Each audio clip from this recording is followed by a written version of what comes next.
പേരിന് മഷി കിട്ടും. പക്ഷേ ഈ സംവിധാനം മുഴുവൻ ജനങ്ങളെ സഹായിക്കണം, മറിച്ച് അവരെ ദ്രോഹിക്കാനുള്ള ഒരു സംവിധാനത്തിലല്ല. അങ്ങനെ ഒരു സംവിധാനത്തിലാണ് പോകുന്നതെങ്കിൽ ഞങ്ങൾ ഇതിന് എതിർക്കും. അതിൽ രാഷ്ട്രീയമോ മതമോ അല്ലെങ്കിൽ ഒരു പ്രശ്നമില്ല. MLA തന്നെ പറഞ്ഞു, ഞാൻ CPIയുടെ ജനപ്രതിനിധിയാണ്.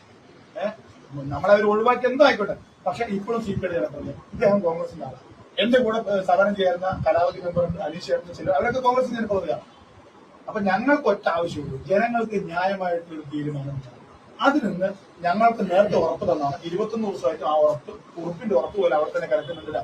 2009/10/2020 തീരുമാനം അത് ഇനി നടപ്പിലാക്കുന്നത് ഉറപ്പ് കിട്ടാണ്ട് ഈ സമരം ഇവിടെ അവസാനിപ്പിക്കും.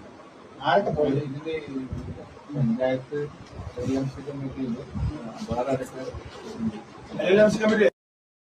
മാർഗത്താണ് ലൈഫ് ലിസ്റ്റുകൾക്ക് പ്രയോറിറ്റി ഉണ്ട്. 1.5 വർഷമായിട്ട് പാവപ്പെട്ട മനുഷ്യന്മാരുടെ കയറി ഇറങ്ങാൻ അവർക്ക് പ്രയോറിറ്റി കിട്ടുന്നില്ല.